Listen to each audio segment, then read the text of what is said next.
No one in his right mind would take you to Diwalwal. No guide, no buses, and certainly not a taxi. And anyway, there's not even a road. The two surest ways to get you there are greed and desperation, most probably a subtle mix of both. Mindanao is a separatist island in the southern Philippines. There, Diwalwal is a legend. Lost in the forests of Mount Diwata, this pirate city is not marked on any map because it's in no one's interest that it should be.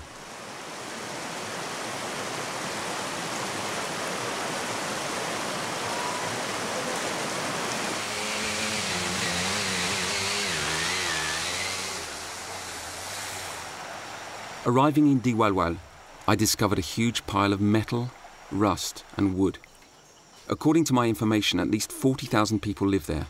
40,000 squatters without legal status. A place out of time and outside the law, where one finds gangsters, deserters, crooked cops and politicians, but also and above all, destitution resulting from 40 years of disastrous economic policies. A population whose common denominator is nothing left to lose.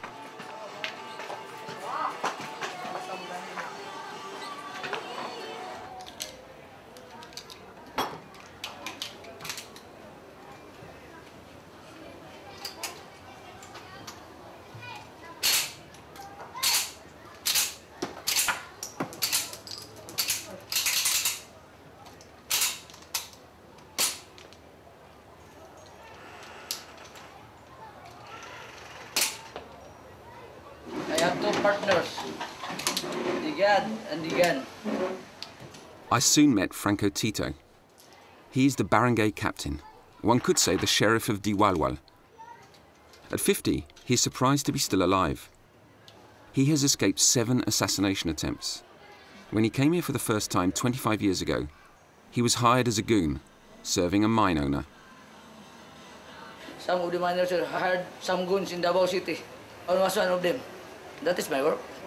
I was once a bodyguard of our barangay chairman here. So you had gunfight with people? Yes, many times. But I cannot recall it. But the last time that I recall is in Mount Diwata. Anybody get killed? More or less killed, a dozen of them. One shooting? We started 3 o'clock and we until 7. We didn't publicize it because there was, we called it here in Diwalwal, code of silence. I was declared wanted by the provincial commander of the Philippine Constabulary, and they chased me. And I go home to my place in Liti for 1 year because they want to catch me, dead or alive, during the time.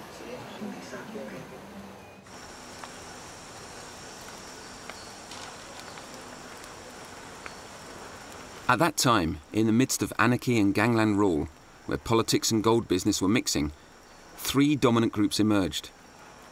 The first, JB Management, owned by the Briantes family, whose stronghold is the Moncayo municipality at the foot of the mountain. Not far away, the Australian Mine, controlled by Tata Sala, president of the Miners' Union, who is apparently very difficult to meet at the moment. And finally, the Blue Corps operation, led by the Oy family, of which the eldest was recently elected governor of the province. Because that time there was no legal basis for how to own that mining area. It's just if you are not brave enough, if you have no army to defend your tunnel, then you could just forget your tunnel. That's the rule of law that time. Okay? So you had your own army also? Yeah, we had also our own private armies. Originally an incorruptible defender of only one mine, Franco Tito has emerged over time as the charismatic leader of all small-scale miners. He urges them to organize themselves into cooperatives and by pooling their meager resources to resist those who try to expel them from the gold area. May 12, 1997, 5 years after that incident. So from a wanted man, you became a politician? Because the people here believe in me, believe in my leadership. They are all Muslim. Muslim brother, sir. I can prove to you that Muslim and Christian can live together without fighting with each other. That is not true. That Muslim and Christians are fighting here in the Philippines. We love each other. They were here 24 years ago, and there are many Muslim brothers here who became millionaires. But unfortunately, some of them married 4 women. Because it is prohibited them to marry 5. Because when they marry 5 women, it means you are a Christian already.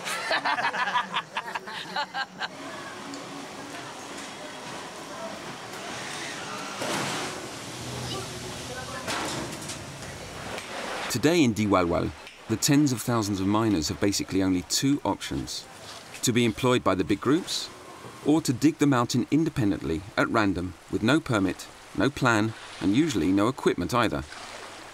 These are the small-scale miners that Franco tries to organize and defend.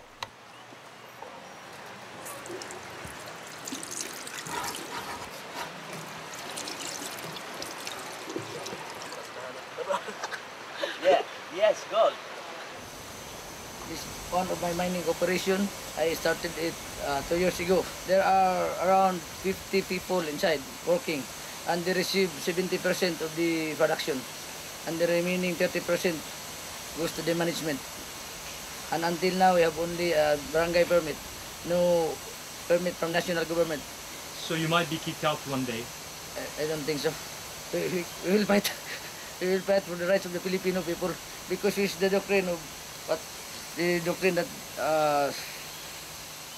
Supreme Court Justice Davide said, "Salus populi est suprema lex," the welfare of the people is the supreme law.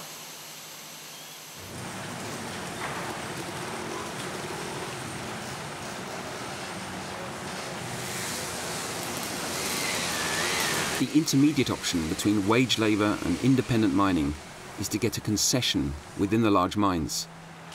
These small businesses benefit from the infrastructure of the larger operation, and they're called the abantero, those who go forward, and their concessions are called destino.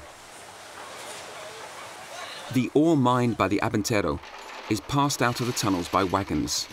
Once out, it's weighed and distributed among miners and owners in a more or less fair way.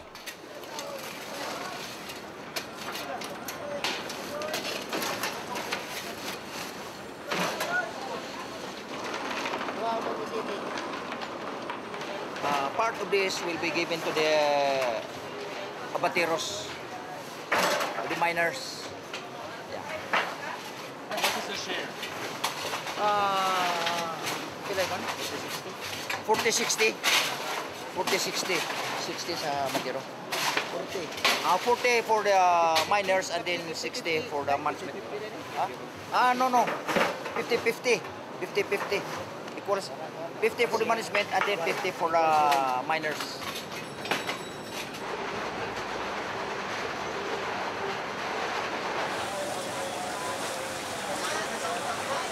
To understand the work of a miner, I meet up with June, an abantero, at the entrance of the Blue Core Tunnel.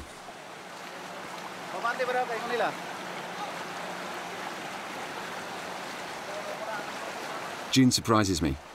Catching me unprepared seems to amuse him. I hadn't planned to enter the mine. I have no lighting, no protection for the camera, and straight from